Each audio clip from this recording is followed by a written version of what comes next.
So hi! Welcome back to my YouTube channel, and for today's tutorial, ituturo ko sa inyo kung paano nga ba i-turn on ang reduce motion sa ating messenger app.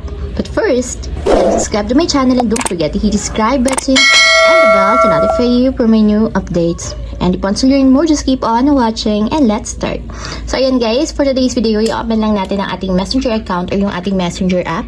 And make sure guys na updated na yung messenger na gagamitin natin kasi nga bagong features lang ito ni messenger. So pagka-open dito sa ating chat list ng messenger, itap lang natin yung menu. And then dito naman guys is itap nyo lang yung settings. And then after nyan, i-scroll up lang natin. And tigil kayo dito guys sa preferences. So, ang itatap nyo dito is yung accessibility.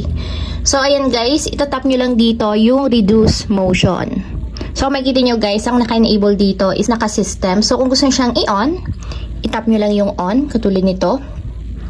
And automatic yan guys, kapag naka-on, pare-reduce daw yung mga motion sa mga visual effects lang naman to guys. So, ayun lang guys, ganun lang kasimple kung paano ba i-turn on ang reduce motion sa ating messenger app. If you have a question, comment down below and don't forget to hit the subscribe button and the bell to notify you for new updates. And thank you for watching!